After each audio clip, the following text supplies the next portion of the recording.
안녕하세요. 삼성증권에서 유통업종을 담당하고 있는 백재승입니다. 저는 오늘 유통업종의 2026년 전망에 대해서 말씀드리려고 합니다. 유통업종의 내년 키워드는 기저효과에 기반한 소비 회복입니다.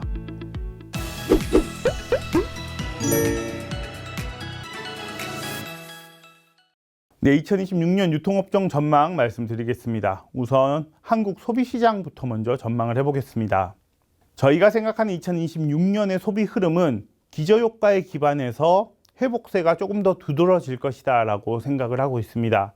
실제로 한국의 소매 판매액은 2025년 상반기까지 저조한 흐름을 보여줬었는데요.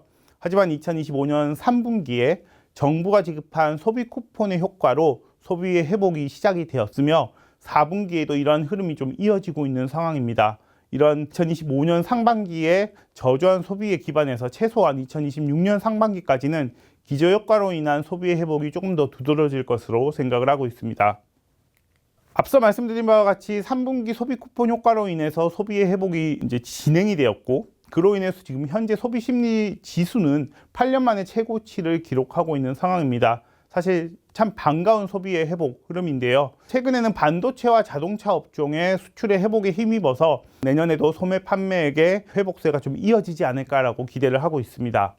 최근에는 물론 기저효과이겠지만 고용 관련 지표들도 바닥에서 조금 올라오고 있는 모습이어서 이것 또한 한국 소비에는 긍정적인 요인으로 작용할 수 있지 않을까 기대를 하고 있는데요. 다만 이러한 소비의 회복 추세는 구조적인 소비의 증가라기보다는 지속적으로 말씀드린 기저효과에 기반한 회복 정도로 일단은 해석을 하는 것이 맞지 않을까라고 보고 있습니다. 그래서 저희는 2025년 소매 판매액의 증가율이 2.5%에 달할 것으로 예상을 하고 있는데 2026년에는 그 증가율이 3%로 오히려 2025년보다 조금 더 커지는 그런 흐름이 될 것이다 라고 판단을 하고 있습니다. 특히나 그 안에서도 백화점 업태가 조금 더 두드러지게 매출의 회복이 나타나는 한 해가 되지 않을까라고 생각을 하고 있습니다. 조금 더 디테일하게 한번 살펴보면요. 한국의 소매 판매액은 앞서 말씀드린 바와 같이 작년 4분기부터 올해 상반기까지 부진한 흐름이 이어졌지만 3분기부터 회복세가 두드러지는 그런 모습이 보이고 있고요. 백화점도 비슷하게 그런 궤를 같이 하고 있습니다. 실제로 백화점은 3분기에 지급된 소비 쿠폰을 사용할 수 없는 업태였는데요. 그럼에도 불구하고 간접적인 가처분 소득의 증가 효과에 힘입어서 매출의 회복이 나타났다는 점이 매우 고무적이다라고 볼 수 있겠습니다. 편의점과 대형마트를 보면은 사실상 3분기 때의 소비 쿠폰의 효과가 정말 극명하게 드러났다라고 볼 수 있는데요. 소비 쿠폰을 사용할 수 있었던 편의점 같은 경우는 3분기 매출 회복이 두드러졌던 반면에 대형마트 같은 경우는 3분기에 소비 쿠폰이 사용될 수 없는 업태였다 보니까 오히려 부진함이 더 커지는 그런 모습이었습니다. 하지만 2024년 4분기 이후로는 전반적인 소비의 부진이 이어졌었기 때문에 2025년 4분기 이후로 대형마트도 매출의 회복이 가능할 것으로 저희는 판단을 하고 있습니다. 그렇기 때문에 사실상 지속적으로 코스피 대비 밸류에이션 디스카운트가 커졌었던 유통업종이 이제는 그 디스카운트의 확대 추세가 조금은 완화되지 않을까라고 판단을 하고 있습니다. 다만 이렇게 소비의 회복에도 불구하고 오프라인 유통업체들의 전략은 2025년과 마찬가지로 2026년에도 수익성 중심으로 꾸려질 것으로 저희는 생각을 하고 있습니다. 실제로 2025년에도 오프라인 업체들 대비해서 온라인 업체들의 매출 증가율이 상대적으로 훨씬 양호한 흐름을 보였었는데요. 결국에는 여전히 유통시장 내에서 온라인 업체들의 시장 침투율 확대가 지속이 되고 있다라고 볼 수 있겠고요. 이는 오프라인 유통업체들에게는 경쟁 심화 요인으로 작용을 하고 있습니다. 저희가 추정하고 있는 한국의 온라인 유통업체들의 시장 침투율은 34% 정도로 추정을 하고 있는데요. 이는 미국, 중국과 더불어서 글로벌 탑 수준으로 생각을 하고 있습니다. 다만 스마트폰이나 온라인 광고처럼 새로운 제품, 새로운 트렌드가 태동하고서 침투율이 높아지기 시작하고서는 그 시장 침투율이 50% 이상 도달하기 전까지는 실제로 그 침투율 상승의 둔화세를 확인하기는 조금 어렵습니다. 그렇기 때문에 아직 30% 초중반에 머물러 있는 이커머스의 시장 침투율을 감안했을 때 여전히 이커머스의 시장 침투율의 확대 속도는 크게 둔화되지 않을 것으로 생각을 하고 있습니다. 제품별로 살펴본다면 실제로 음식료품이 현재 온라인의 시장 침투율이 가장 낮게 형성되어 있는 품목이다 보니까 오프라인 업체들은 이 음식료품 시장을 방어하기 위해서 노력을 기울이고 있고요. 반면에 온라인 업체들은 이 음식료품 시장의 침투를 강화해서 성장성을 더 끌어올리기 위한 노력들을 펼치고 있습니다. 결국에는 여전히 경쟁은 심화 국면에 있다라고 볼 수 있겠습니다. 조금 특징적인 것은 이미 이커머스 안에서도 양극화가 심화되고 있다는 점입니다. 실제로 2025년에 온라인 전반적으로 매출의 증가율이 오프라인보다 양호했지만 그 온라인 매출 증가를 이끌었던 기업은 쿠팡과 네이버 정도로 볼 수 있을 것 같고요. 대기업 산하의 스타컴이나 G마켓 그리고 롯데온 같은 경우는 사실 2015년에도 매출의 부진과 수익성의 부진을 동시에 경험하는 그런 모습이었습니다. 그렇기 때문에 이커머스 안에서도 쿠팡, 네이버 뒤 양강 체제가 점점 공고화되고 있다는 점이 좀 특징적이다라고 볼 수 있겠습니다. 오프라인 유통업체들은 이런 온라인 시장 침투율에 대응하기 위해서 퀵커머스 서비스의 도입을 통해 시장의 점유율을 방어하려는 노력을 기울이고 있는데요. 다만 이게 오프라인 유통업체들의 향후 수익성에 얼마나 기여할지 여부는 조금 더 관망할 필요는 있을 것 같습니다. 왜냐하면은 이 퀵커머스 업체들과 오프라인 유통업체들 사이에서 누가 헤게모니를 더 가져갈지가 아직은 불분명하기 때문입니다. 결국에는 오프라인 유통업체들은 2016년에도 경쟁 측면에서는 온라인 업체들의 시장 침투율 상승에 기반해서 경쟁의 완화를 경험하기는 조금 힘들 것으로 생각을 하고 있는데요. 오히려 그렇기 때문에 오프라인 업체들 안에서의 구조조정의 가능성은 또 높아졌습니다.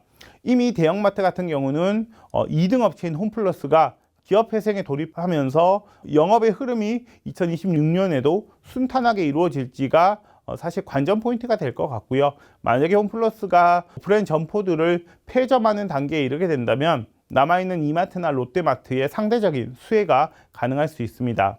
편의점 같은 경우도 실제로 BGF 리테일과 GS 리테일 정도만이 점유율을 확대시키는 양강체제의 구축이 나타나고 있고요. 세븐일레븐과 이마트24는 최근에도 계속 점포를 폐점하는 수가 더 크게 작용을 하고 있는 상황입니다.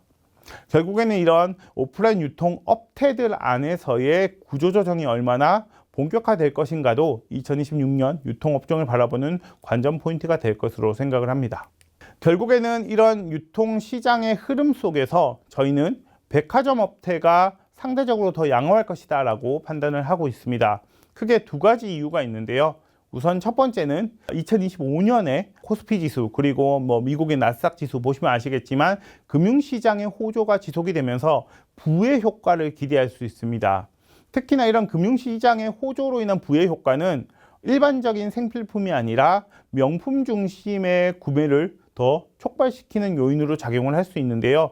아무래도 유통업종 내에서 백화점 업체가 이런 명품의 비중이 높은 업체이다 보니까 상대적으로 백화점 업체가 이 수혜를 볼 것이다 라고 생각을 하고 있습니다. 두 번째는 중국인 입국자 수의 증가로 인한 수혜를 기대할 수 있습니다.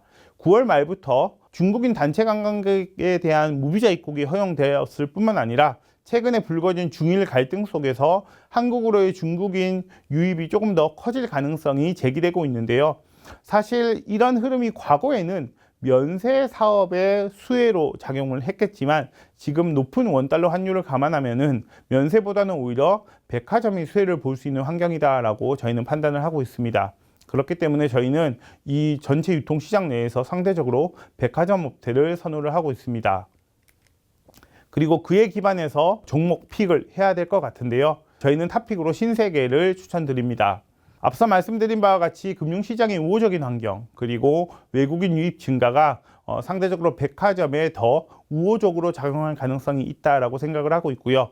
더불어서 최근에 신세계는 적자를 보고 있던 인천공항 DF2 사업장의 철수를 결정하면서 내년 2분기부터는 면세 사업에서의 수익 개선도 기대할 만합니다.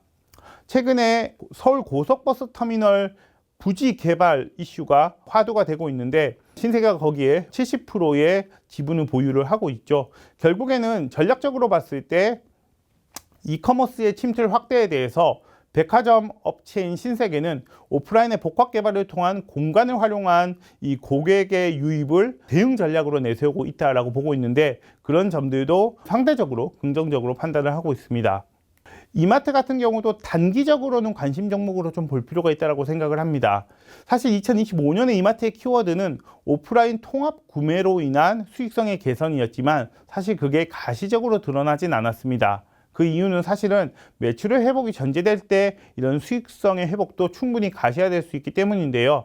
앞서 말씀드린 바와 같이 2025년 3분기까지는 이마트의 매출 흐름이 좀 저조했지만 4분기부터 2026년 상반기까지는 매출의 기저효과로 인한 회복이 두드러지게 나타나면서 이런 수익성의 개선도 조금 더 눈에 띄지 않을까라고 생각을 하고 있습니다. 2025년에 이커머스 사업이 굉장히 아쉬운 부분이었는데, 최근 공정위의 조건부 승인으로 인해서 G마켓과 알리그룹의 조인트 벤처가 이제는 본격적으로 형성이 되어서 협업이 시작될 것이기 때문에 그로 인한 실질적인 경쟁력의 제고도 2026년에 확인할 필요가 있겠습니다. 끝으로 롯데쇼핑 같은 경우는 저희는 관심 종목으로 추천을 좀 드리고 있는데요. 사실 신세계처럼 백화점 사업을 영위하고 있을 뿐만 아니라 이마트처럼 대형마트 사업도 함께 영위를 하고 있는 기업이다 보니까 백화점에서는 기본적인 매출의 회복, 그리고 대형마트에서는 2025년 4분기부터의 기저효과, 이런 것들이 우호적으로 좀 작용할 수 있지 않을까라고 생각을 합니다.